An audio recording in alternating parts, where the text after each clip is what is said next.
මේ උතුම් වූ ධර්ම දේශනය ප්‍රඥා නාලිකාව තුළින් විකාශය කිරීමට ප්‍රචාරය කිරීමට ධර්ම දානය සිදු කිරීම සඳහා කිරිල්ලවල නිදහස් මාවතේ පදිංචි ඉන්ද්‍රලාල් ගුණවර්ධන මහතා සහ චන්ද්‍රානි ගුණවර්ධන මහත්මිය ඇතුළු දූදරු පිරිස විසින් මෙම උතුම් වූ ධර්ම දේශනය සඳහා සැදැහැති දායකත්වය ලබා දී තිබෙනවා. උතුම් වූ ධර්ම දානයන්ගෙන් ජනිත වන්නා වූ මහා පුණ්‍ය ශක්තියෙන් පුණ්‍ය කුසලයෙන් අද දින 75 වන ජන්මදිනය සමරන ඉන්ද්‍රලාල් ගුණවර්ධන ආදරණීය ස්වාමි පුරුෂයාට පියාණන්ට සීයාට ගුණවර්ධන මහත්මියට හා පුතණුවන් දියණිය බෑණනුවන් ලේලිය හා ඔනෙලි අබේරත්න චෙනුකි ගුණවර්ධන මිනිබිරියන් දෙදෙනාටත් නිදුක් නිරෝගී සුවපත් භාවය දීර්ඝායුෂ ලැබේවා.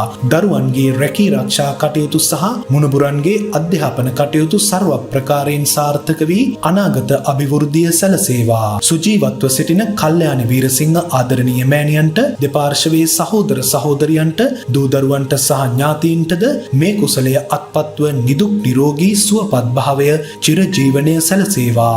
පරලෝ සැපත් දෙමාපියන් වන ඩී.එෆ්. ගුණවර්ධන සහ සී.ඕ. වීරසිංහ පියාණන් දෙදෙනාටද පර්ලි වීරසිංහ මෑණියන් ප්‍රධානව පරලෝ සැපත් සියලුම ඥාතීන්ටද මේ ධර්ම දානමය පුණ්‍ය කුසලය අනුමෝදන්ව නිර්වාණ මාර්ගය පූර්ණය වේවා. දැනට පවතින වසංගත රෝගවලින් ලෝවැසි සියලු දෙනාම ආරක්ෂා වෙත්වා. කොරෝනා වසංගතය මුළු ලොවින්ම තුරන් වේවා. බුදුරජාණන් වහන්සේගේ ශ්‍රී සද්ධර්මය ඉතා ගැඹුරින් දේශනා කරනු ලබන ගෞරවනීය පූජ්‍ය මීමුරේ ධම්මවංශ ස්වාමින් වහන්සේට නිදුක් නිරෝගී සුවපත් භාවය චිරජීවනය සැලසේවා. ධර්ම මාර්ගයේ පූර්ණය පිණිස මේ පින් උපනිශ්‍රය වේවා. ධර්ම ශ්‍රවණය කළ සියලු දෙනාටත් සසරින් එතර වීමට වෙරදරන සියලු දෙනාටමත් මේ පින් නිර්වාණ මාර්ගයේ පූර්ණය පිණිස උපනිශ්‍රය වේවා කියා බලාපොරොත්තු වෙනවා. එසේම වේවා කියා ආශිර්වාද කරනවා.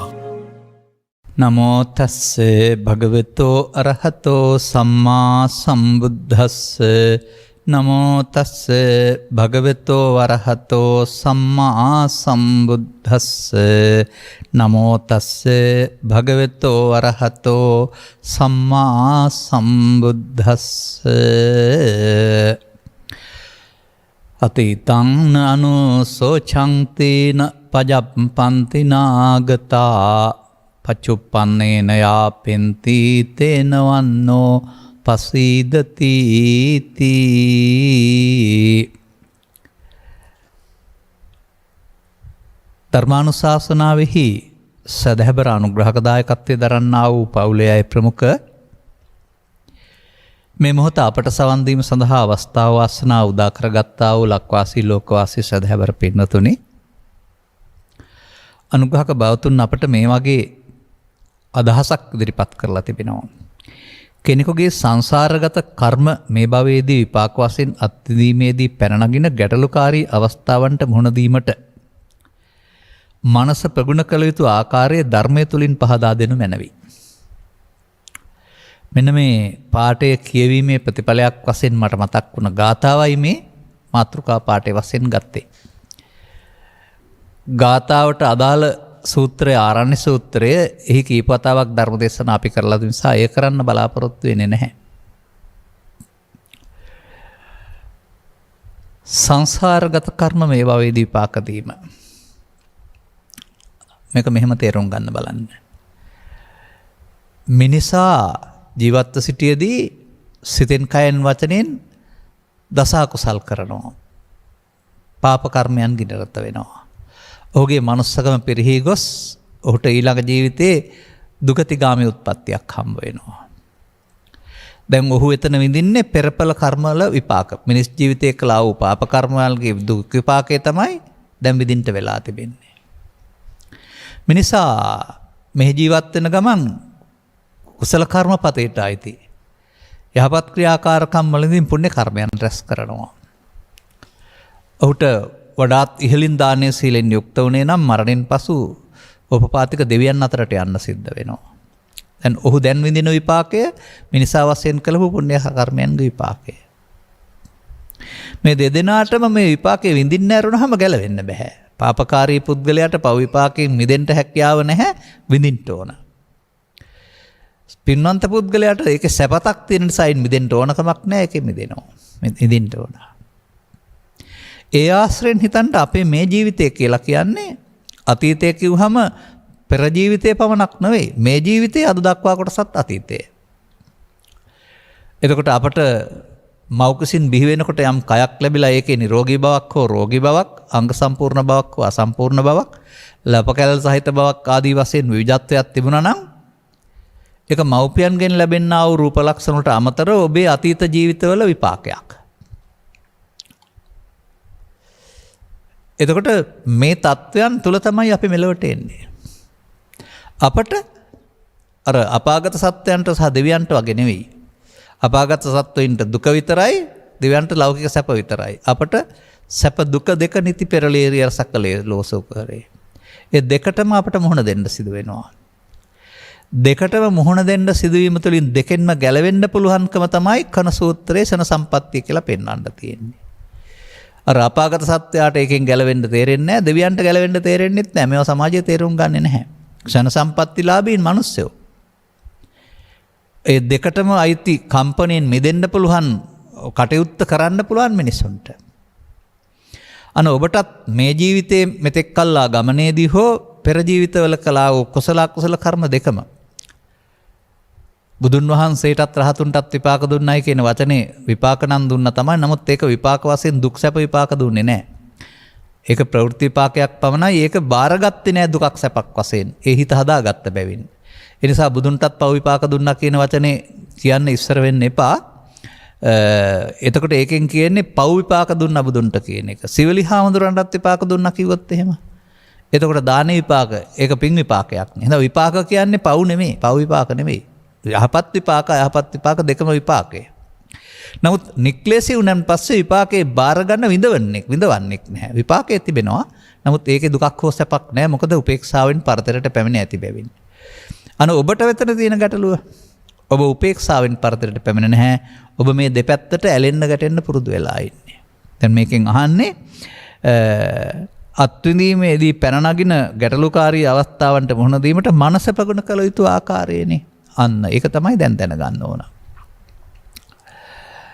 දැන් මේ අපේ සිත අපි ලෝකේ ජීවත් වෙන්න ගත්තම පුරුදු කරපු විදිහක් තිබෙනවා. දැන් මේ ප්‍රගුණ කළ යුතු ආකාරය නෙමෙයි පුරුදු වුණ ආකාරය. ඒක ಜಾති ආගම් කුල ભેදෙන්තරව සමස්ත සමාජයටම වැළුවම සමානයි. සමානත්වය තුළ විවිධත්වයක් තිබුණා වුණාට බැලූ කල සමානයි. මන්දයත් ඔහු ලාභයට ඇලෙන්න පුරුදු වෙනවා. අලාභයට ගැටෙන්න පුරුදු වෙනවා. නින්දාවට ගැටෙන්න පුරුදු වෙනවා. ප්‍රශංසාවට ඇලෙන්න පුරුදු වෙනවා. යසසට ඇලෙන්න පුරුදු වෙනවා. ආයසට ගැටෙන්න පුරුදු වෙනවා. දුකට ගැටෙන්න පුරුදු වෙනවා. සැපට ඇලෙන්න පුරුදු වෙනවා.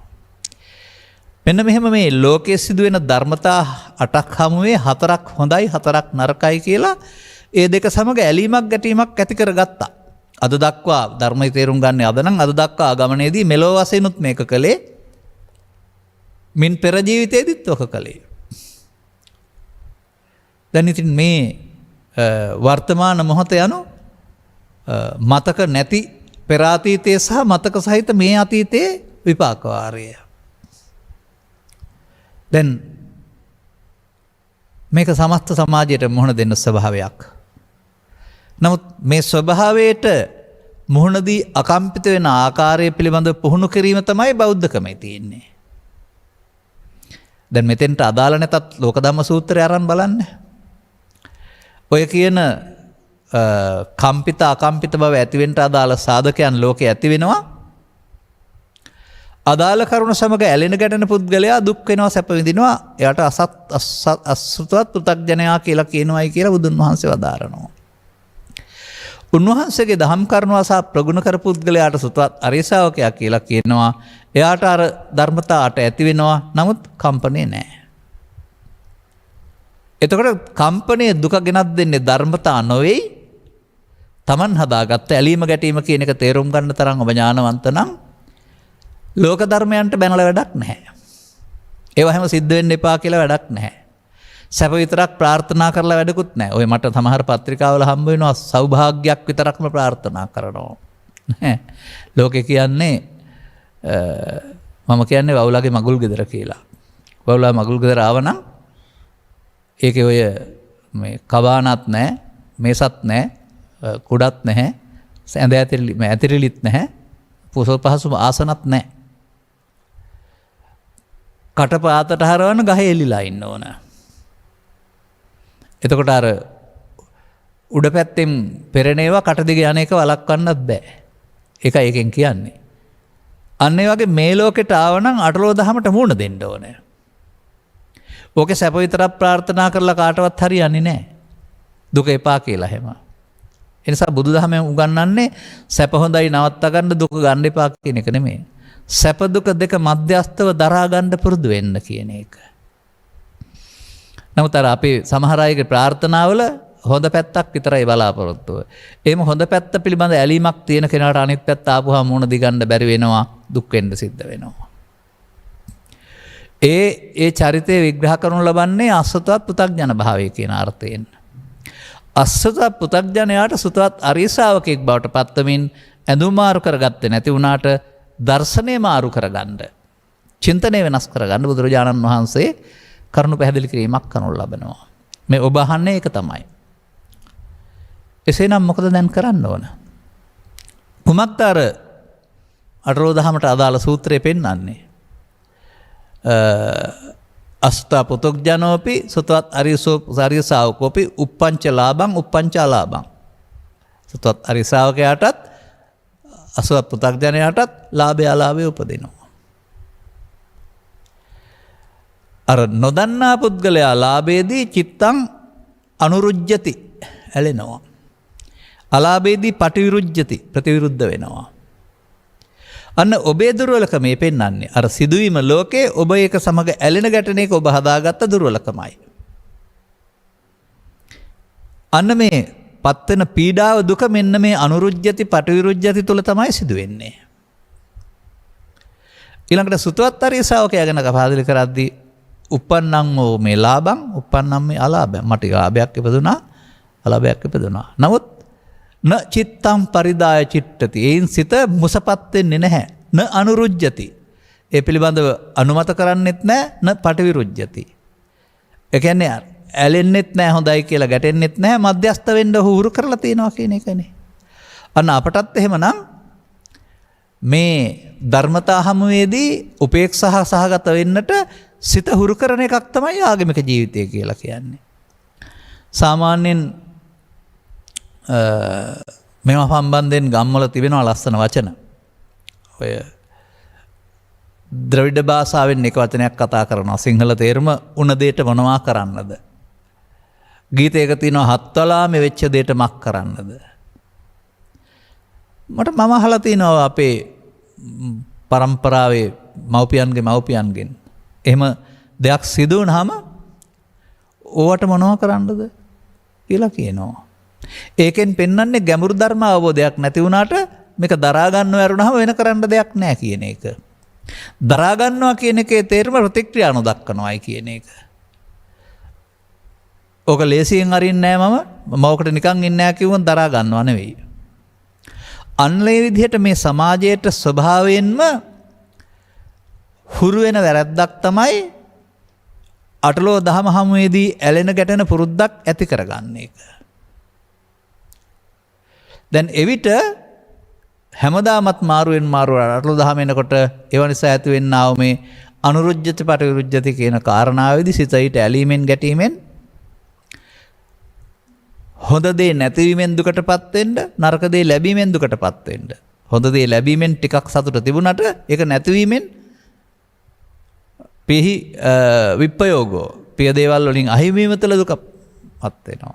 අප්‍රිය සම්පයෝගෝ, ප්‍රිය පුද්ගලයන් කියලා ගන්න ඕනේ නැහැ, ප්‍රිය අප්‍රිය ඕන දෙයක්. අප්‍රිය දේ අලාභයේ නින්දාව ආයස දුක, සංප්‍රයෝගයේ හමු වීමම දුක, ප්‍රිය ලාභ ප්‍රශංසා සැප යසස. ඒක වෙන්වීමම අන්න එහෙම තේරුම් ගන්න වෙනවා. මේවත් තබන්න බෑ, අහිමි වෙනවා. අහිමි වීම තුළ තමන් හිතේ හදාගත්ත ඇල්ම ගැටුම තමන්ට දුක් ඇති කරනවා. ලෝකේ දුක් ඇති කරනවා නෙවෙයි. ලෝක ධර්මතා දුක් ඇති කරනවා නෙවෙයි. තමන් හදාගත්ත වරදට තමන්ට විඳවන්න සිද්ධ වෙනවා. අන්න මම අපාගත සත්වයින්ට මේ වෙනස තේරුම් අරගෙන හදාගන්න බෑ, දුකම විඳින්න ඕනේ. දෙවියන්ට මේක කියලා දෙන්න කෙනෙකුත් නැහැ. ඒක සැපයි. ඒ සැප දිගටම තියෙන නිසා වෙන සැපක් ඕනෙත් නැහැ. තේරෙනවද මේ දෙගොල්ලන්ටම ගැලවෙන්න බෑ බුදුන් වහන්සේ කියලා වදාරලා දේ. සාමාන්‍යයෙන් ඒක මේ සමාජයේ කියවෙන්නේ නැහැ. දෙවියෝ පින් කරනවා කියලා හරි දෙවියොත් බණ අහනවා කියලා හරි එහෙම තමයි දෙවියොත් මගපලලාභින්ලා භාවනා කරනවා කියලා හරි තමයි අපේ අයට මේ අපේ අය බොහෝ දෙනෙක් හිතන්නේ. ඈ බඹලව ගියාය සමාධියකින් ඉන්නේ. එතකොට ඒක උට නිවීම වගේ. නමුත් ඒක සංසිඳීමෙන් ලබන වාසවාසුවේ නෙමෙයි. සල්ලේක කියනවා සංසිඳීමට සල්ලේක විහරණය නෙමෙයි ඒක සාන්ත විහරණය හරි සාන්ත විහරණය. නමුත් ඔහුට ඒක තේරෙන්නේ නිවීම වගේ නිසා හදන්න හිතෙන්නේ නැහැ එතනට වෙලා ඉන්නවා. නමුත් බුදුන් වහන්සේ වදාරනවා එතනත් සක්කාය තියෙනවා. ඒවත් ඒක මම කොට ගත්ත මුලාවෙන් මිදිලා නැහැ කියන එක. දෙවියන්ම බුදුන් වහන්සේට ප්‍රකාශයක් කරනවා අපි මෙතන මේ සැප විඳින්මින් හිටියේ සක්කායෙන් මිදලා දැන් නිවන්සුව තමයි මේ විඳින්නේ කියලා හිතුවේ කියලා. අන් බැලුවම අපිත් සක්කාය තුළනේ ඉන්නේ කියලා බුදුන් වහන්සේට වදාරනවා දෙවියෝ. එහෙනම් සක්කාය කියන එකේ තේරුම දිව්‍ය ලෝක සැපත් පංච උපාදානස්කන්ධය තුළ බ්‍රහ්ම ලෝක සැපත් පංච උපාදානස්කන්ධය තුළ අපාගත දුකත් පංච උපාදානස්කන්ධය තුළ. පංච උපාදානස්කන්ධා දුක්ඛ කියන පදේ දුකින් දෙවියෝ මිදිලත් නැහැ අපාගත සත්‍යය මිදිලත් නැහැ බ්‍රහ්මයින් මිදිලත් නැහැ. යටපත් වෙලා ඈත් වෙලා විතරයි. මිදෙන්න හැකියාවක් ඇත්තෙත් නැහැ ඒ අයට. ඒ නිසා මේ දෙක කියන්නේ ලාභාලාභ සැප දුක් දෙක මේ දෙකට මොහොන දෙන්න සිදු වෙන ඔබට මේ දෙකේ රැඳී සිටින්න නැතුව මැදට එන්න පුළුවන් ක්‍රමය බුදුන් වහන්සේ පුරුදු කරලා දීලා තියෙනවා. ඒක තමයි ඔබට මහත් ප්‍රතිලාභයක් කියලා කරන සූත්‍රයේ පෙන්වන්නේ. ඔබට මේක හදන්න අවස්ථාව ලැබිලා තියෙන එක තමයි මේ ෂණේ නැත්නම් මොහොත කියලා කියන්නේ. එහෙනම් අමුතුවෙන් සිත හදන්න ඉගෙන ගන්න වෙනවා. ප්‍රගුණ කරන්න වෙනවා. ප්‍රගුණ කිරීමේදී මම දකින්නේ යම්තාක් ඔබ මේ ජීවිතේ ආවනම් මෙතෙක් දුර අර මම ළමා කාලේ භාවිතා කරපු සෙල්ලම් උපකරණයක් තියෙනවා දැනුත් ළමයි පාවිච්චි කරනවා ඔන්චිල්ලාව කියලා. ඔන්චිල්ලාව කියන්නේ එක තැන තියෙන එකක් නෙවෙයි දෙපසට පැදවෙන එකක්. එක පැත්තකට යම්තාක් පැදුවා නම් එහා සමාන ප්‍රමාණයක් අනිත් පැත්තට යන්න ඕන. මෙන්න මේ අටරෝදහමත් ඔන්චිල්ලාව වගේ. ලාභේ යම්තාක් ඉහළින් ගත්තා නම් අලාභේ ඒතාක් දුරට කම්පාව. මේ දෙපැත්තට යන එක තමයි ඉතින් ජීවිතය කියලා කියන්නේ. නමුත් කම්පණයේදී තවදුරටත් දෙපැත්තට යන්න ශක්තිය මේකට හම්බ වෙනවා. අර කවුරු හරි ඉඳන් ඔන්චිල්ලාව තල්ලු කරනවා වගේ ලාභයට ඇලෙන තරමට අලාභයට ගැටෙන තරමට තවදුරටත් දෙපැත්තටම යනවා. මැදට එන්න නම් මොකද කරන්න ඕන? තල්ලු කිරිල්ල නතර කරන්න ඕන.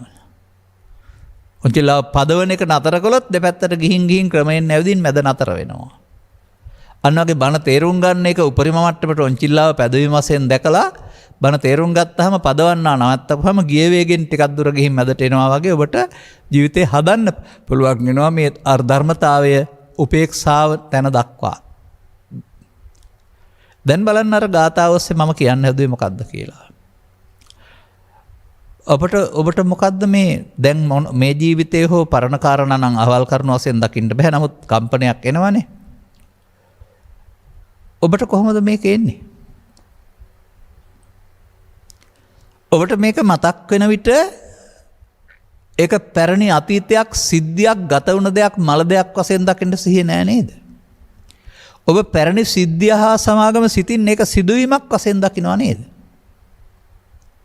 සැබවින් මෙම සිදුවීමක්ද ඒක? නැහැ. මතකේ නම් වූ මලපත පෙරලලා මලගියේ සිහිපත් කළ මැන. මතකේ කියන්නේ මොකක් කියලාද පෙන්වන්නේ? මලපතක්. ගත වුණ දෙයක් ඒක මැරිලා දැන් ඔහෙ නෑ. ආපහු සිහිවත් වෙනකොට ඒක සිද්ධියක් නෙමෙයි සිතුවිල්ලක් විතරයි. සිතුවිල්ලක් වශයෙන් දකින්න බැරි නිසා සිද්ධියක් වශයෙන් ගන්න නිසා තමයි දුක. මිනිමරුම් අවස්ථාවක්, මංගල අවස්ථාවක්, සෝකී අවස්ථාවක් මතක් වෙනකොට ඔබ හරියටම එතෙන්ට යනවා සිතින්. එතකොට සිද්ධිය වශයෙන් ගත්ත නිසා නේද දුක තියෙන්නේ. සිද්ධිය ගත වූ දෙයක් දැන් මතක් වෙනකොට මල දෙයක් ආපහු සිහිවීමක් සිතුවිල්ලක් විතරයි කියලා දකින්න පුළුවන් නම් ඒ සිතුවිල්ලේ තියෙන බර ඔබට අයින් කරන්න උදව් වෙනවනේ. අර ඒ ගීපදේ ඉතින් එහාට පෙන්නනවා හිස් බව කිය ඇත්තේ කිසිත් නැත කියලා පෙන්නනවා. එහි මොනවද ඇත්තේ කිසිත් නැත හිස් බව. ඒ ගීපදෙන් පෙන්නන බණපදේ ඔබ දකින්න. එනිසා අපිට ජීවිතය පිළිබඳ තේරුම් ගන්න වෙන්නේ අර දෙවියන්ට සහ ප්‍රේතයින්ට වගේ නෙවෙයි. මේ දෙපැත්තෙම විපාක වාරේ එනවා අපට. මෙලොව වශයෙන් සහ මින් පෙර ජීවිතයේ වශයෙන් මේ දෙපැත්ත තුල එක්රැස් කරගත්තා වූ කර්මයන්ගේ විපාක වශයෙන් මූණ දෙනකොට මූණ දෙන සිද්ධිය නෙවෙයි කම්පන ඇති කරන්නේ ඔබගේ ඒ දෙපැත්තට පැදවුණ ඇලුණු ගැටුණු ස්වභාවය අනුව. ඉතින් මේක තේරුම් ගත්තේ නැතුව ගෙදර දුකයි කියලා පන්සලට ආවත්, ගම දුකයි කියලා රටට ගියත්, රට දුකයි කියලා විදේශගත වුණ ගියත් ගත වුණත් ඔබට මේ ඔන්චිල්ලාවේ දෙපැත්තට පැදවීම පුරුදු කරගත්ත පුරුද්ද නිසා කෙටි කාලීන විසඳුමක් වශයෙන් පෙනුනට අවසානයේ ආයෙත් ඔතෙන්ටමයි එන්නේ. ගමේ සැප පහසුකම් නැති නිසා ගියාම ලැබෙන්නා වූ බාහිර දේවල් නිසා නගරයේ සැපයි කියලා හිතෙන්න පුළුවන්.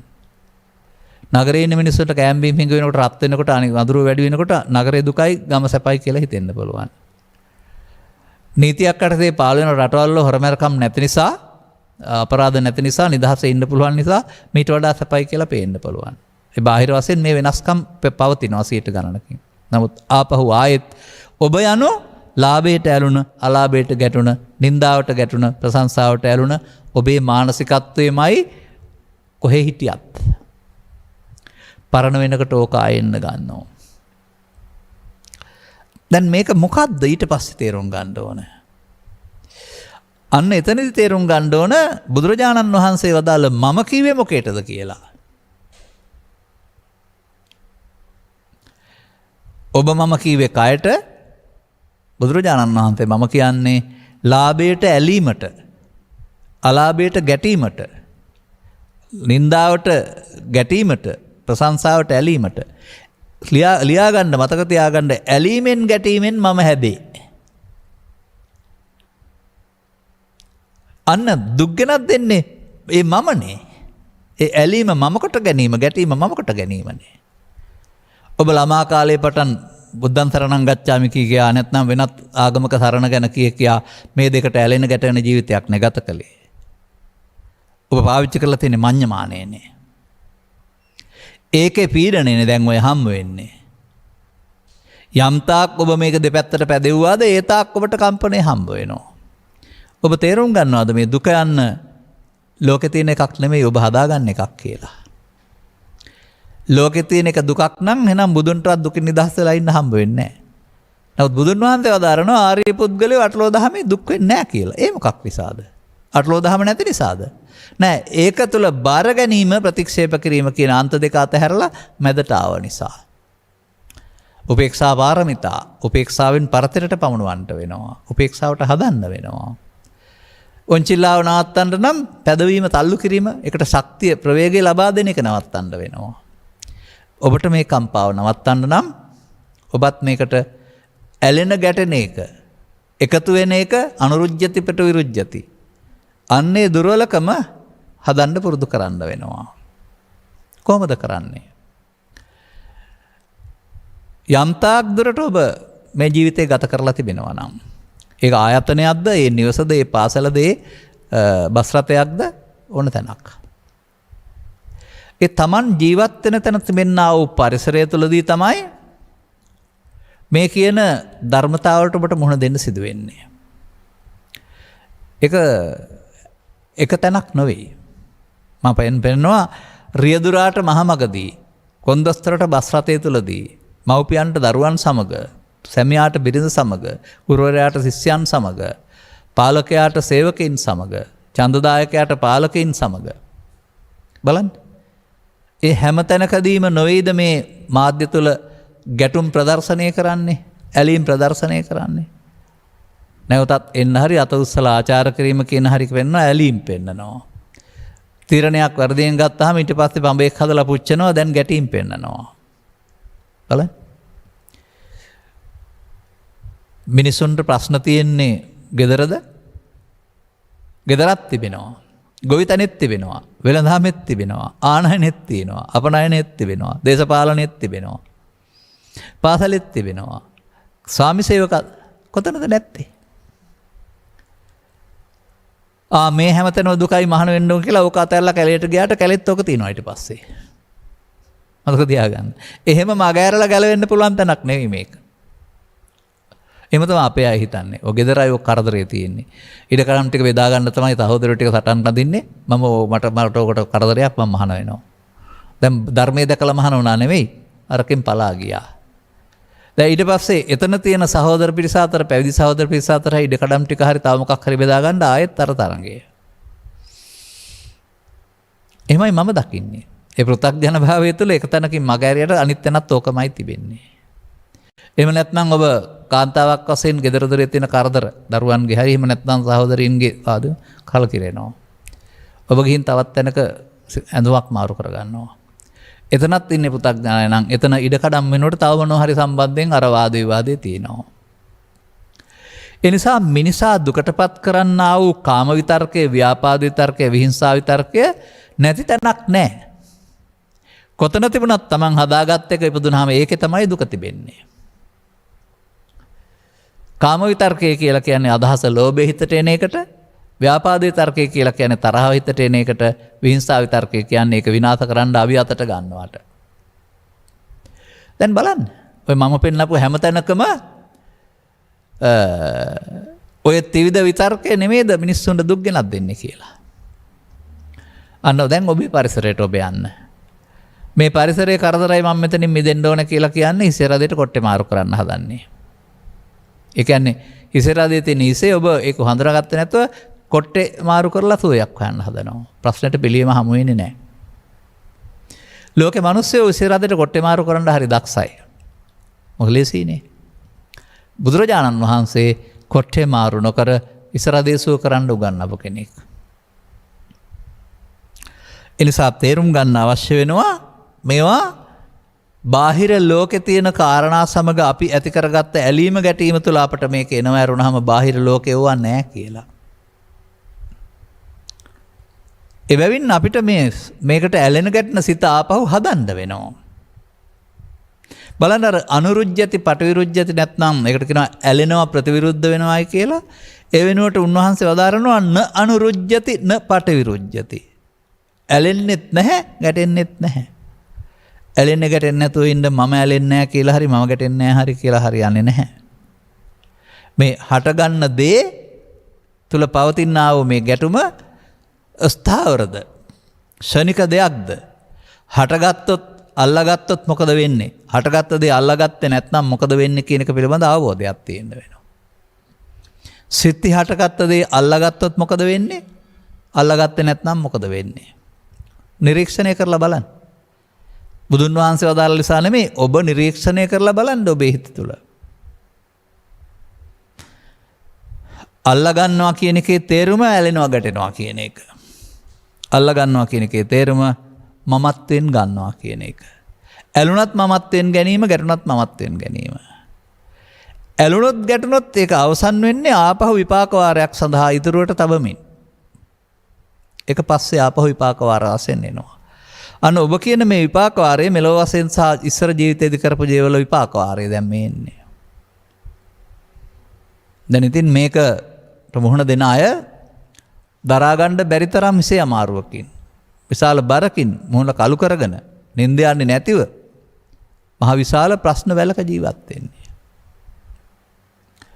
බණහන්න යන්න කිව්වම මම ප්‍රශ්න ගොඩක් තියෙනවා ඒක ඉවර කරලා බණහන්න එන්නම් කියලා කියන අයත් ඉන්නවා. නෑ ප්‍රශ්න ඉවර කරලා බණහන්න ඕන නෑ. බණ අහපුවම ප්‍රශ්න ඉවර වෙනවා. මතක තියාගන්න.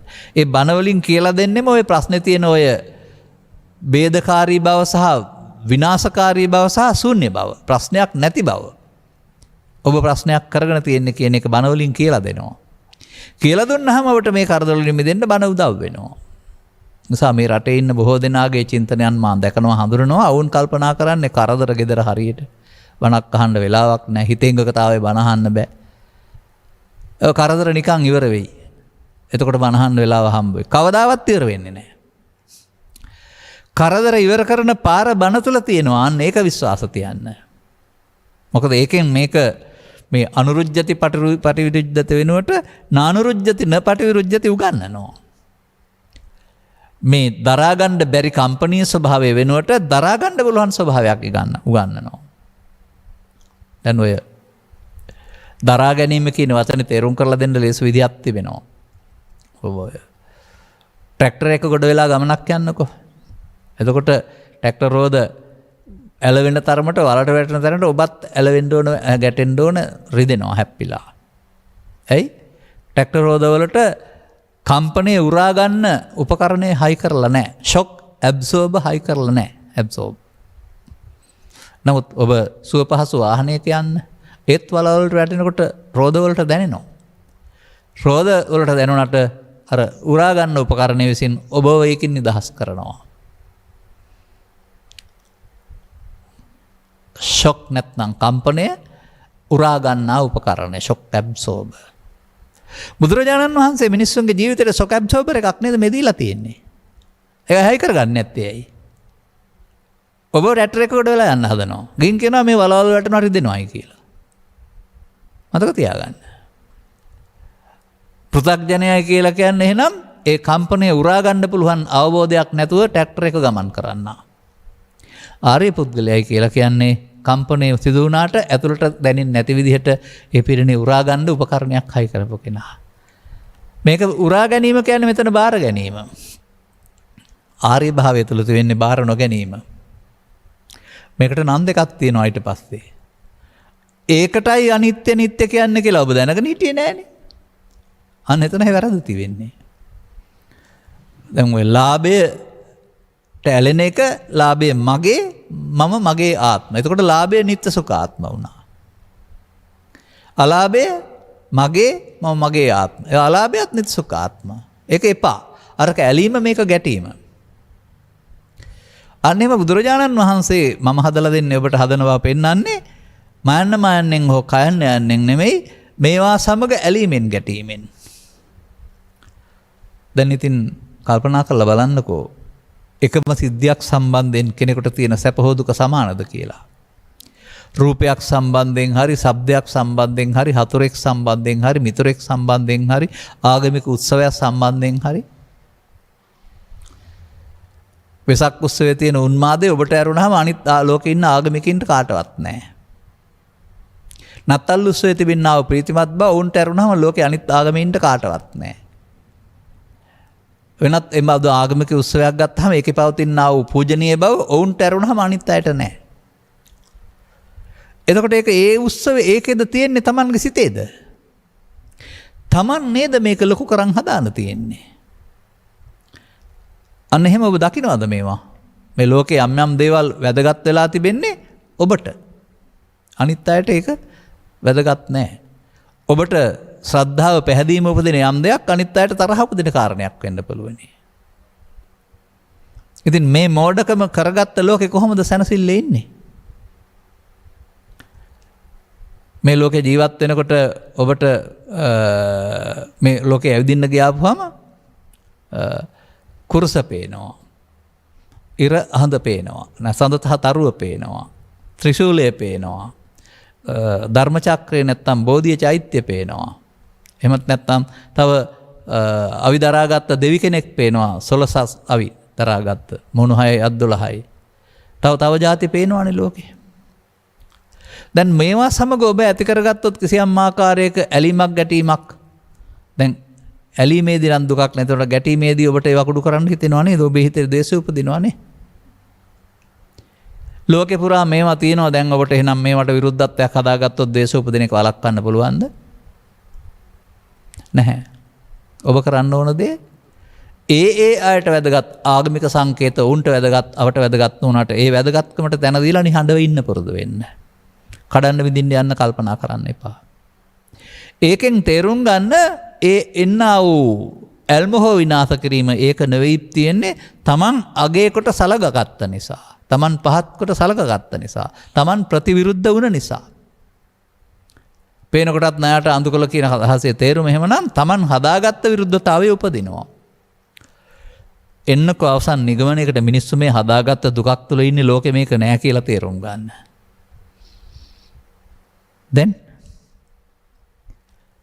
දැන් එහෙනම් ආපහු මේ දෙපැත්තට පද වෙන ඔන්චිල්ලාව මැදට ඇවිදින් නතර කරන්න ක්‍රමෙන් ප්‍රතිපදාවක් ගන්න වෙනවා.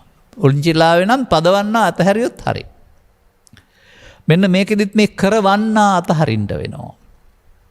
දැන් අර ගාථාවෙන් පෙන්වන්නේ ඒක තමයි. අතීතයේ අද දක්වා ආපු කොටස අද මතක් වෙනකොට සිද්ධියක් නෙමෙයි මලගිය සිතුවිල්ලක් විතරයි. ඒකට එක කෙනෙක් දෙයක් තැනක් කොට ගන්න නැති වෙන්න ඇති වෙන නැති වෙන සිතුවිල්ලක් වශයෙන් දකින්න ඔබ උපේක්ෂාව හුරු කරන්න ඕන. ඒක ඇති වෙනකොට චිත්තාභ්‍යන්තරයේ තිබෙනා වූ කම්පනයේ ස්වභාවය තමයි එන්නේ. දැනට ඔබ ළඟ මෙතනම් කම්පනයේ ස්වභාවයක් තියෙනවා කියලා තේරුම් ගන්න වෙනවා. තවදුරටත් කම්පනයේ ස්වභාවයට එකතු වුණොත් පදවන්න බවට පත් වෙලා තවදුරටත් ඒ දුක වැඩි වෙනවා. දැන් මා දකින්නේ මේ පෘථග්ජනයාගේ ජීවිතය පුංචි තැනකින් පටන් අරන් දෙපසට පැදෙන ඔන්චිල්ලාවක් වගේ. ළමා කාලයේ තරම් අටලෝ දහමේ දෙපැත්තට කම්පනයක් නැහැ. මහලු වෙන්න ඇලෙනවා ගැටෙනවා කම්පා වෙනවා වැඩි වෙනවා. ඉතින් තථාගතයන් වහන්සේ මේ පිළිබඳව සඳහන් කරලා තිබෙන්නේ මේ සලායතන නිරය සහ සලායතන ස්වර්ගය කියලා.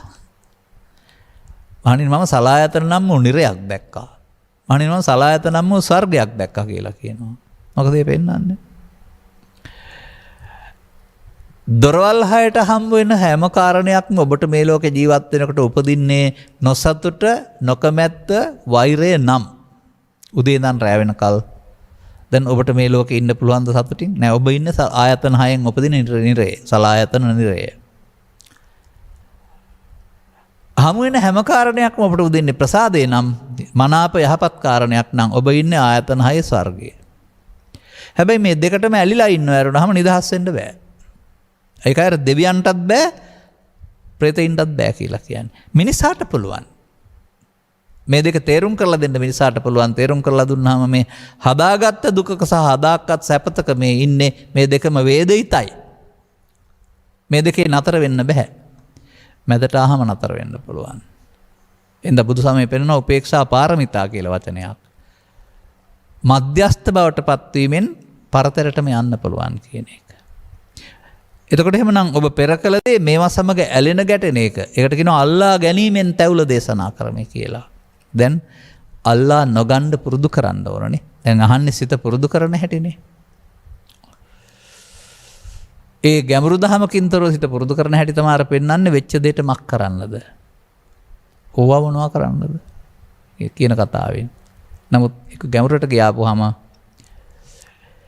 ඒ කරුණු සම්බන්ධයෙන් ඔබට මුණ ගැසීමේදී දොරවල් පහට සහ මනෝද්වාරයට අවදි වූ තැන් පටන් නින්දට යනතුරු ස්වකීය ජීවිතය තුළදී මේ මොහොතේ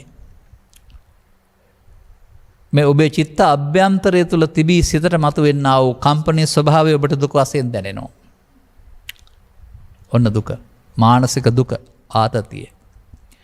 දැන් දැනගන්න ඔබේ සිතේ මේ උපදින්න හේතුව තිබෙන නිසායි මේ ඉපදුනේ. නැතුව අවු හරි වැස්ස හරි පින්න හරි නිසා නෙවෙයි. කෙනෙක් දොස් කිව්වහම ඔබට රිදුනා නම් ඒ රිදෙන්න බාර ගැනීම තියෙන නිසායි ඔබට රිදුනේ. නැත්නම් ඒක වෙන්නේ නැහැ. දැන් අපි කියමුකෝ බනින්නේ ජපන් භාෂාවෙන් කියලා. ජපන් භාෂාව තේරුණොත් පුද්ගලයෙක් කේන්ති අරන ගහන්නේ යයි. ඔබ hina වෙවි බලන් ඉදී. බැනීම නතර වුණාද? බැනීම තිබුණා. ඔබ බාරගත්තේ නෑනේ. ඔබ පරිවර්තනය කරගත්තේ නෑනේ. ඒක බනන එකක් කියලා. ඒ නිසා ඔබේ කේන්ති ඇවිස්සුනේ නැහනේ. ඒ නිසා මේ බාහිර සාධක විසින් ඔබේ චිත්තාභ්‍යන්තරයේ අවුස්සන එක කරන්නේ. කවදාවත් මේ අභ්‍යන්තරයේ මේ මුලාව ඇතිදුරු අවුස්සන එක නවත්තන්න බෑ විශ්සන එක. ඒ අවිස්සලා ලෝකෙ සිදුවෙන ක්‍රියාකලාපයේ අවුලට කියනවා කෙලෙස් දුර්ගන්ධය කියලා. ඔය හැමදාමත් අපට වර්තමානය තුළ මාධ්‍ය තුළ පෙන්වන්නේ ගොවි බිම තුල අලුල්, වැඩ බිම තුල අවුල්, රෝහල තුල අවුල්, කර්මාන්ත ශාලාව තුල අවුල්, පාර්ලිමේන්තුව තුල අවුල්, හැමතැනම අවුල් පෙන්වන්නේ. ඒ තමයි ඒ චිත්ත අභ්‍යන්තරයේ ඇවිදින් නොසන්සුන් වල ස්වභාවය. නමුත් තථාගතයන් වහන්සේ පැහැදිලි කර වදාරන්නේ මේ දහම් හමුවේදීම අපි ගනිමු උදාහරණයක්. සේලෝ යතා ඒක ගනෝ වාතේන න සමීරති. සේලෝ සෛලය ගල්පල් රොතය. එකට සම්බන්ධයි, කෑලි නෑ. දැන් හතර දිසාවෙන් ඊසාන දිගෙන් එහෙම නැත්නම් නිර්ත දිගෙන් ලංකාවේ නම් හොල හමනවා. නැත්නම් හතර දිසාවෙන්ම හමනවා කියලා තියෙනවා. මක් නිසාද ගල හෙලවෙන්නේ නැත්තේ? එකට බැඳී ඇති බැවින් දෙපැත්තෙන් හමන්න සිදුවෙනවා, ඇතුළතින් යන්නේ නැහැ. ඒවන් නින්දා ප්‍රශංසාසු. අන්න ඒ වගේ නින්දා ප්‍රශංසා කියන්නේ අර හරි වැරදි දෙක. මේ දෙකේදී බාර ගැනීම ප්‍රතික්ෂේප කිරීම නම් වූ ඒ ඇලීම ගැටීම නැති වුණ තැනදී මේවට අපට කරන්න දෙයක් නැහැ. න සමිජ්ජන්ති පණ්ඩිතා. එතෙන්ද අපිට හිත හදන්න ජීවිතය තුළ දේශනා කරපු දහමක් බුදු සමය කියලා කියන්නේ. යතින්ද කීලෝ පටවින් සිතෝසියා. ඉන්ද්‍රකීලය ලොකු කණුවක්. උඩට තියෙන ප්‍රමාණයට වඩා ප්‍රමාණයක් පොළොවට බස්සන්න පුළුවන්. හරියට අනුරාධපුර ගල් පාලමේ තිබෙන්නා වූ පාලම් යකඩ ගල් කණු වගේ. දැකලා තියෙනවද? උඩට තියෙන ප්‍රමාණය හා සමාන ප්‍රමාණය යටට තියෙනවා. ඒ නිසා හෙලවෙන්නේ නැහැ. මොකද යටට බස්සලා තියෙන බැවින්. යතින්ද යම්සේ ඉන්ද්‍රකීලෝ ඉන්ද්‍රකීලය පටවින් සිතෝ සියා පොළොව යටට බැසගත්තා වූ.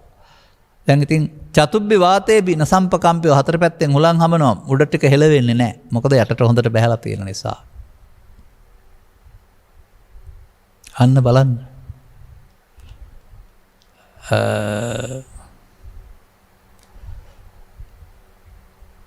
එබඳු උපමා තතුපමං සප්පරිසංවදානි. එබඳු උපමා ඇති පුද්ගලයෙක් බුදු සමයට පෙන්වන්නේ. ඒ සතර දිසාවෙන් හමන හුලකට පෙන්වන්නේ ඔබට මුහුණ දෙන්න සිදුවෙන ලාභය අලාභය සැප දුක් නින්දා ප්‍රශංසා.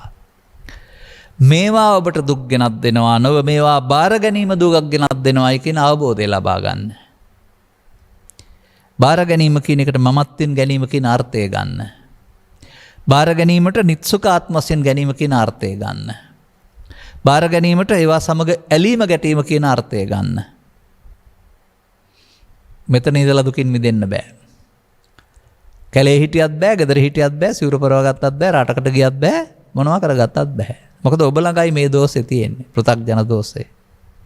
දැන් එහෙනම් අන්න පෙන්නනවා මේකත් එක්කලා එකතු නොවෙන්න පුරුදු වෙන්න. ඔය පෙන්නන්නේ ජයං වේරම් පසවති දුක්ඛං සේති පරාජිතෝ. ජයගත්ත නැත්තේ සතුරන් නැත්තේ. පරාජිත පුද්ගලයා දුකින් වෙසෙයි. මොකද ජය බාරගත්තා. පරාජය බාරගත්තා. ඒ නිසා දුකින් වෙසෙයි. තරගේ ජය පරාජයකට යන්න එපා කියලා පෙන්වන්නේ. ජය මමකට ගැනීම, පරාජය මමකට ගැනීම අතහැරීමට කියනවා උපසන්නෝ සුඛං සේති. උපසන්න කියන්නේ දෙපැත්තට යන එක සංසිඳවා ගත්තා. හිත්වා ජය පරාජයන්, ජය පරාජය අතහැරලා සුවින් විඳිනවා. එමනම් මේ දෙපසට පැදවෙන මනස ඔබේ දෙපසට පැදවෙන මනසොන්චිල්ලාව මැද නතර කරන්න ඔබ හුරු කරන්න වෙනවා. ඔය සතිපට්ඨානය වඩනවා කියන්නේ ඒකට. සිහියෙන් කටයුතු කිරීම තුළ මේ ආපු අවස්ථාවේදී ඒවා සමග ඇලීමට නොයා, ගැටීමට නොයා අවසන් කරන්න.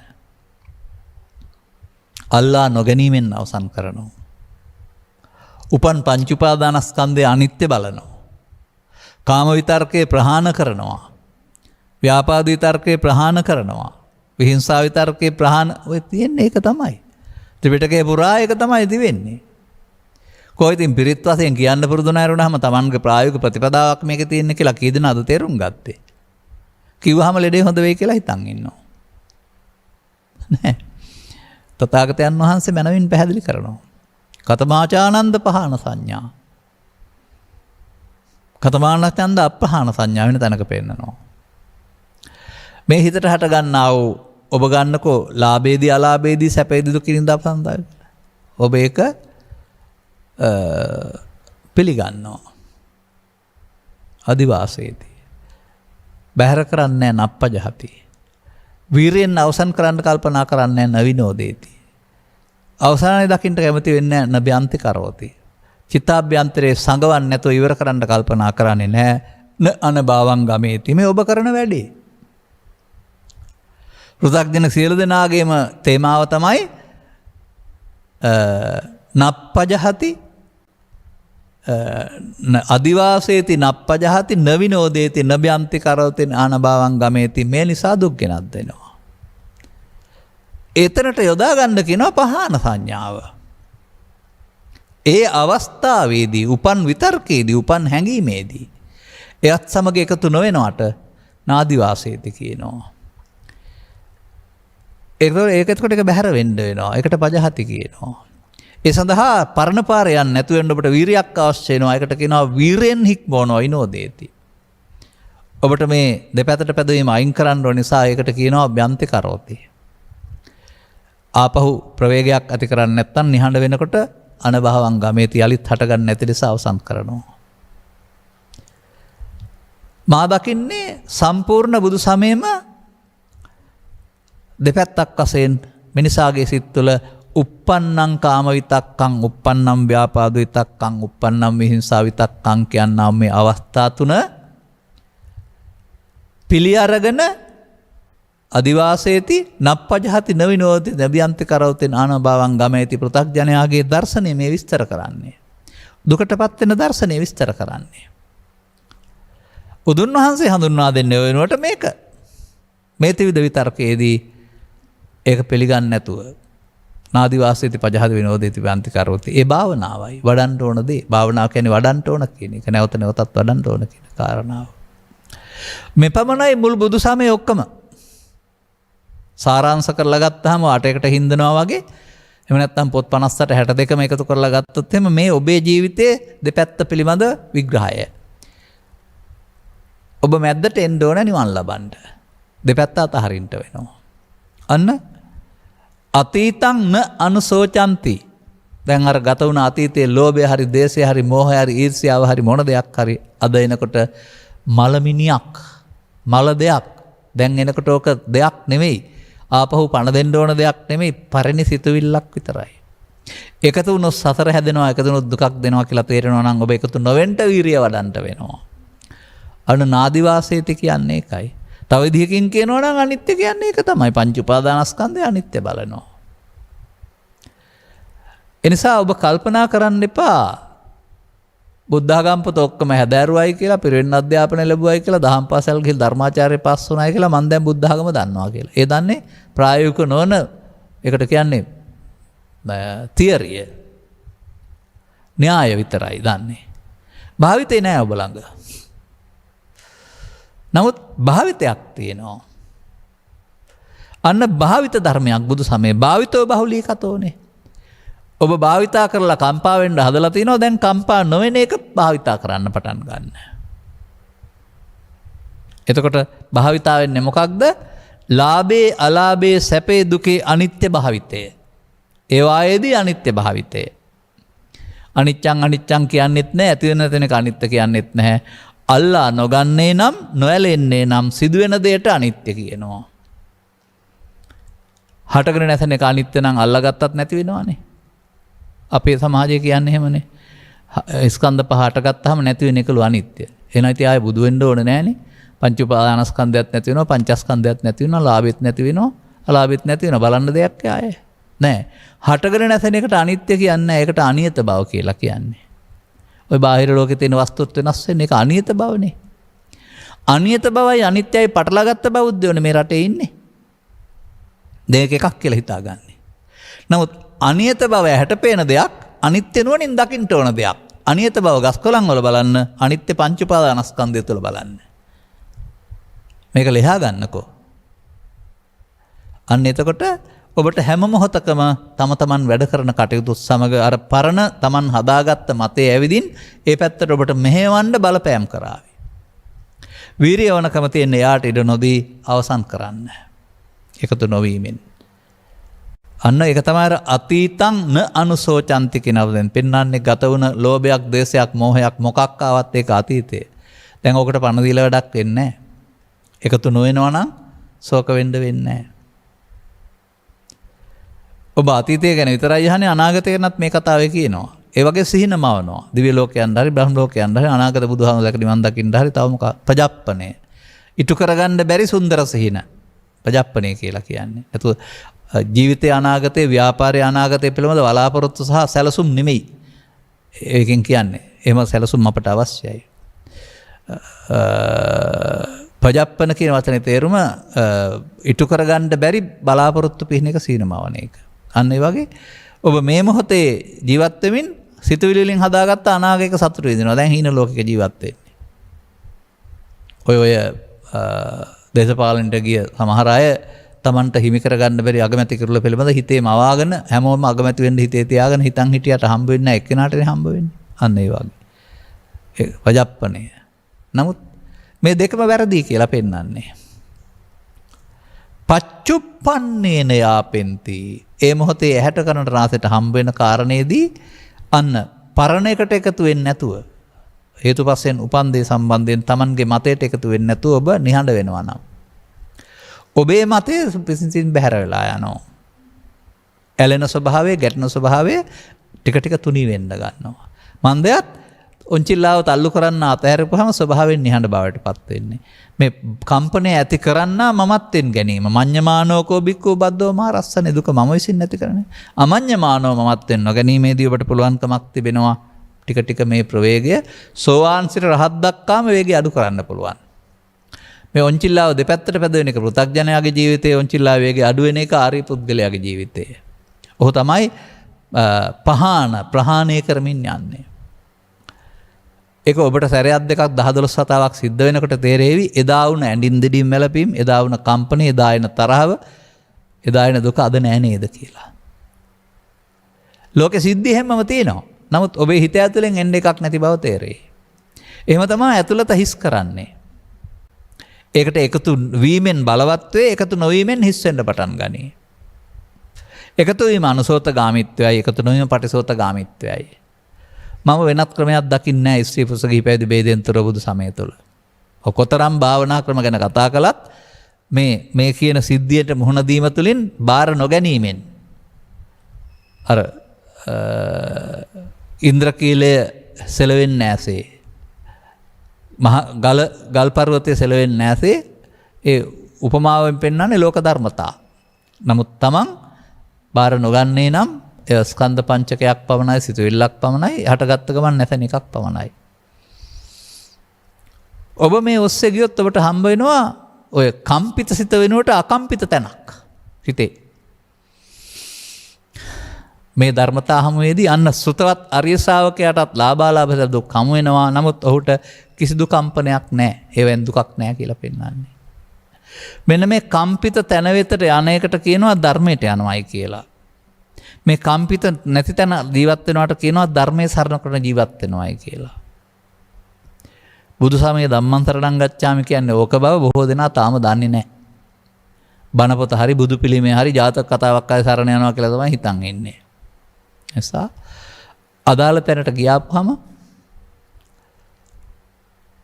ඒ ඔබ හෙවූ නිවන බව තේරෙයි. ලොකු දෙයක් කොට පරණින් එහා පැත්තේ තියෙන දෙයක් කියලා බුදුහාමුදුර දෙන දෙයක් කොට සලකපු පාරමිතා සම්පූර්ණ කරන්න ඕන කියලා සලකපු තව නොයෙක් ಜಾති ගැන නොකරන දේවල් ගැන සලකපු දේ ඔබ හොයන දේ ලෝක ස්වභාවයන් හමුවේදී ඔබට කම්පනයක් නැති බව දැනගන්නකොට දැන් මම ඉන්නේ නිවිලා නේද කියලා තේරෙයි. කොතරම් නිවිලාද කියනවා නම් කාම විතරක, ව්‍යාපාද විතරක, විහිංසාව විතරක විතරක් නෙමේ මරණය සඳහා මතක් වුණත් විඳින්න දුක් වෙන්න දෙයක් නැහැ. මොකද මැරෙන්න බය මමනේ. මම කියන්නේ කුසල අකුසල කර්මයන්ගේ එකතුව. කුසල අකුසල කර්මයන්ගේ එකතුවක් නැති විට මම නෑ. එහෙමයි බුදුදහමෙන් මමත්වෙන් හිස් කරන්නේ ඇඳුම් පැළඳුම් අයින් කරනවා නෙමෙයි. මේ මුලාව අයින් කරනවායි කියන එක. ඒ නිසා ඔබ ආපහු යන්න පුරුදු වෙන්න. ඔය යන පැත්තට ධනේ කුලයේ නිලයේ බලය රැකියාව මුදල් හරහා යන්නේ නැතුව. පෘථග්ජනෙක් වශයෙන් කොතරම් දුර ගියත් ආපහු බෝධුර ගොස් අතරමං තමයි වෙන්නේ. අතරමං වෙන්න වෙන එක. එනිසා ජීවිතයේ අගට ගොස් හදන්න තියෙන එකක් නෙමෙයි මේක ජීවිතයේ මුලදීම හැකිතාක් 15 වෙනි ඉස්සෙන් පටන් අරගෙන 20න් 30න් කවදා හරි එතෙන් පටන් හදන්න ඕන දෙයක්. අවුරුදු 7ක් 8ක් හදනකොට ඊට පස්සේ ලබාගත් ජීවිතය ඔබට ඔයවා ධර්මතාවම තිබියදී විඳවන්න වෙන්නේ නැති ජීවිතයක් හම්බ වේවි. එතකොට ලෝකෙ තුලම ඔබ නිවිලා ඉඳීවි. බලන්න ප්‍රැක්ටිස් කරන්න ඕන ධානය කරනවා. අභ්‍යාස කරන්න ඕන කාරණයක්.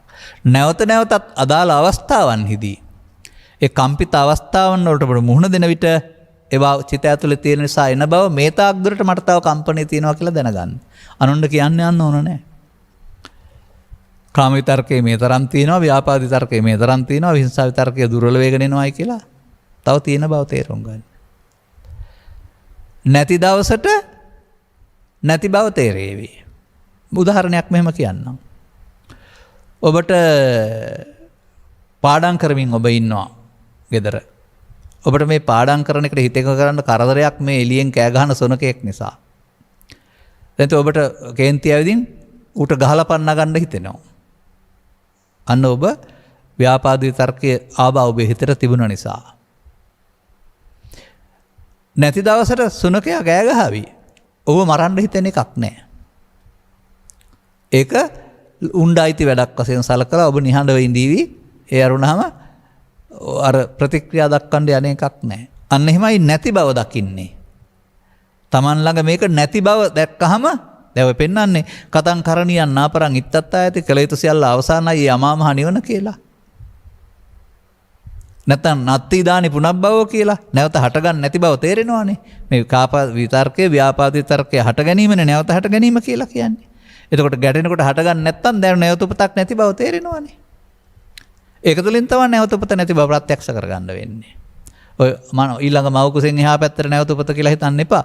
මේවම තමයි තිබ්බොත් නැවත උපදින්නේ මරණයෙන් එහා පැත්තටත්. නමුත් ජීවිතය තුළම නැවත උපදින්නේ නැත්නම් දැන් එහෙනම් හිත ළඟ ඇතුලේ නැහැ නැවත උපදින්න. ඇතුළත හිස් කරගත්තා.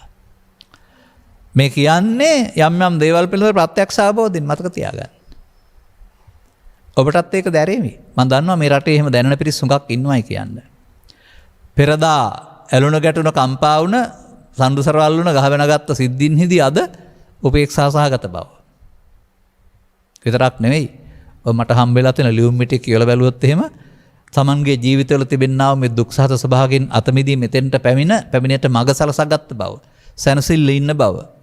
සහෝදර සහෝදරියන් විවාහක යුවළවල් ඒවල තියෙන දේවල් වලින් හොයාගත් හැකි. ඔවුන් ප්‍රායෝගික වූ අය. ඔබටත් මේ මල් පූජා කිරීමෙන් එහාට බුද්ධ පූජා තැබීමෙන් එහාට ගාථා ගායනයෙන් එහාට පිරිත් ඇසීමෙන් එහාට අදාළ ප්‍රායෝගික ප්‍රතිපදාවක් තිබෙන බව එය අනුගමනය කළ යුතු බව බුදු සමය අනුව අනිවාර්යයෙන්ම ප්‍රායෝගික අභ්‍යාසයක් බව අභ්‍යාස කිරීම තුළින් මේ හිත හදන්න පුළුවන් බව අකම්පිත තැනට. දැන් එතකොට මොකද වෙන්නේ? පච්චුප්පන්නේන යාපෙන්ති. ඒ මොහොතේ ඇහෙන් කනෙන් නාසෙන් උපදින කාරණා තමයි පච්චුප්පන්න කියන්නේ. ඉතින් ඒක උපදුනාට ඒක ඇලෙන්න ගැටෙන්න කාරණයක් නැහැ. මධ්‍යස්ත වෙලා අදාළ කාර්යයක් නැත්තම් කරනවා, උදව්වක් ඕනනම් කරනවා. ඒ අරුණහම Tamante ඒ පිළිබඳ ඇතුළතට කම්පනයක් නැති බව. දැන් අර ට්‍රැක්ටරය තුල කම්පනයෙන් ඇති කරන්නා වූ කම්පනය වෙනුවට සුවපහසු ආවාහනය තුළ ගමන් කරනකොට කම්පනය උරා ගන්නා වූ ඇබ්සෝබරෙන් කරන කටයුත්ත මේ ධර්මයේ සරණින් ඔබට කරලා දීලා තියෙනවා. දැන් සුවපහසු වාහනේ යන්න පුළුවන්. ඒකයි මම කිව්වේ බුදුරජාණන් වහන්සේ ගැස්සෙන වාහනේට ෂොක් ඇබ්සෝබර් හයි කරලා කම්පනය නැවැත්තුවා වගේ මිනිස් ජීවිතයට ෂොක් ඇබ්සෝබර් එකක් හයි කරලා දීලා ඔය තියෙන්නේ. ධම්මන්තරණං ගච්ඡාමි කියලා. උපමාව ගලප ගන්න හරියට hina වෙන්නේ නැතුව. එතකොට මෙන්න මේ අදාළ කරුණු තේරුම් අරගෙන ප්‍රායෝගික වීම තුළින් ක්‍රමෙන් ටිකෙන් ටික දියුණුවට යන්න ඔබට මේ අකම්පිත සිත හමු වෙනවා ඇති. නිහඬ සිත. අදාළ කරුණු ප්‍රත්‍යක්ෂ කර ගැනීම සඳහා අනුගමනීය ප්‍රතිපදාවට යාමට මෙම කරුණු පැහැදිලි කිරීම හේතු ආසනාව වේවායි කියන සුභාශිංසනය කරමින් මම ධර්මානුශාසනාව මෙසේ අවසන් කරනු ලබනවා. මෙම උතුම් ධර්ම දේශනාව සඳහා ප්‍රඥානාලිකාව තුළින් ප්‍රචාරය කිරීම සඳහා කිරිල්ලවල නිදහස් මාවතේ පදිංචි ඉන්ද්‍රලාල් ගුණවර්ධන මහතා සහ චන්ද්‍රානි ගුණවර්ධන මහත්මිය ඇතුළු දූදරු පිරිස විසින් සදැහැති දායකත්වය දරා තිබෙනවා. මෙම උතුම් ධර්ම දේශනාව ප්‍රඥානාලිකාව තුළින් ප්‍රචාරය කිරීම සඳහා හරිද? අරමුණු අතර මෙම උතුම් ධර්ම දාණයෙන් ජනිත වන්නා වූ පුණ්‍ය කුසලයන් අද දින 75 වන ජන්මදිනයෙන් සමරන ඉන්ද්‍රලාල් ගුණවර්ධන ආදරණීය ස්වාමි පුරුෂයාට නැත්නම් පියාණන්ට නැත්නම් සීයාට ඥාතින් වශයෙන් සලකන කල ගුණවර්ධන මහත්මියට සහ පුතණුවන් දියණිය බෑණුවන් ලේලී හා ඔනෙලියා බේරත්න වෙනුකි ගුණවර්ධන මිනිබිරියන් දෙදෙනාටත් නිදුක් නිරෝගී සුවපත් භාවයේ දීර්ඝායුෂ ලැබේවා ලැබීම පිණිස හේතු වේවා. දරුවන්ගේ රැකිරක්ෂා කටයුතු සහ මුණුබුරන්ගේ අධ්‍යාපන කටයුතු ਸਰව ප්‍රකාරන සාර්ථක වී අනාගත අභිවෘද්ධිය සැලසේවා. මෙන්න ආයෙත් ඔබ එක පැත්තක් බලාපොරොත්තු වෙනවා. මේ ඉල්ලන්නේ අකම්පිත අවස්ථාවට මුහුණ දෙන්න හිත හදන හැටි ආයෙත් හොඳ පැත්තක් ඉල්ලනවා ආයෙත්. ඔව් අපි සුබ උපන් දිනයක් වේවා කියලා ප්‍රාර්ථනා කරනවා අනිවාර්යයෙන්ම ප්‍රඥා නාලිකාව සමග අප මේ ඉන්ද්‍රාල් ගුණවර්ධන මහත්මයාට අනිකුත් හැම දෙනාට මේ අකම්පිත ස්වභාවයට පත්වෙන්ට අවශ්‍ය අවබෝධය තුළින් මේ අභිවෘද්ධිය ළඟාවෙන් ලොයි කියලා අපි ප්‍රාර්ථනා කරන්නේ. නිකන් වෙන්නේ නැහැ ඉල්ලුවට. සුජීවත් සිටින කල්යාණි වීරසිංහ ආදරණීය මෑණියන්ට දෙපාර්ශ්වයේ සහෝදර සහෝදරයන්ට දූ දරුවන්ට සහ ඥාතීන්ටද මේ කුසලය අත්පත්ව නිදුක් නිරෝගී සුවපත් භාවයේ චිර ජීවන ලැබේවා. පින කියන එක යහාත්ම වශයෙන් නිදුක් නිරෝගී බව නැත්නම් ආයු වර්ෂයක් බල ලබා දෙනවා තමයි. පරලෝසපත් දෙමව්පියන් ඩී.එෆ්. ගුණවර්ධන සහ ඕ.සී. වීරසිංහ පියාණන් දෙදෙනාටද පර්ල් වීරසිංහ මෑණියන් ප්‍රධාන පරලෝසපත්වන්ට දෙදෙනා වූ සියලු ඥාතීන්ටද මෙම ධර්ම දානමය පුණ්‍ය කුසලය අවශ්‍යයට අනුමෝදන්ව ඒ ජීවිත සුවපත් වේවා. මතු උපදින භවයකදී මිනිසත් බව ලැබ අනුගමනීය ප්‍රතිපදාවක් තුළ නිවන් මඟ පූර්ණේ කරගන්නට ලැබේවා. නිකන් ලැබෙන්නේ නැහැ. අපි ප්‍රාර්ථනා කරලා ලැබෙන්නේ නැහැ. මොකද මම කියවනේ මේක අනුගමනීය ප්‍රතිපදාවක් කියලා හැමෝටම. දැනට පවතින වසංගත රෝග වලින් ලෝවැසි සියලු දෙනා ආරක්ෂා වෙත්වා. කොරෝනා වසංගතය මුළුවෙන් තුරන් වේවා. පැතුම හොඳයි. සහයෝගයෙන් අනුගමනය කරන්න වෙනවා. බුදුරජාණන් වහන්සේගේ ශ්‍රී සද්ධර්මයේ ඉතා ගැඹුරින් දේශනය කරන්නා වූ දේශකයන් වහන්සේට නිදුක් නිරෝගී සුවපත් භාවයේ චිරජීවනයේ සැලසේවා. ධර්මාර්ගයේ පූර්ණේ පිණිස මේ පුණ්‍ය උපනිශ්‍රය වේවා.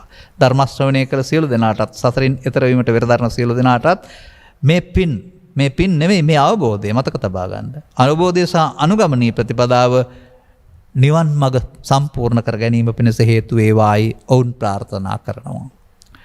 මෙම පත්‍රිකාව තුළ පවතිනා වූ යහපත් අදහස් සක්‍රිය විය හැටි, ඉටු විය හැටි යහපත් අදහස් සුබ උපන්දිනයක් සමග සඵල කරගන්නට ලැබේවා කියන සුභාශිංසනය කරන අතර ධර්ම ශ්‍රවණය කළ හැමතෙම මේ ජීවිතේ දරා ගන්න පුළුවන් කම්පනීය ස්වභාවය, දරා ගන්න පුළුවන් ස්වභාවය ඔබට ලබා ගන්නට අනුගමනීය ප්‍රතිපදාවටපත් වෙන්නට නොනැස පෑදේවායි කියලා මා ප්‍රාර්ථනා කරනවා. සබ්බීතිය වජ්ජන්තු සබ්බ රෝග විනස්සතු මාතේ බවත් අන්තරායෝ සුඛී දීඝායුකෝ බව හැම දිනාටම තෙරුවන් සරණයි. මෝහක්ඛයෝ නිබ්බානං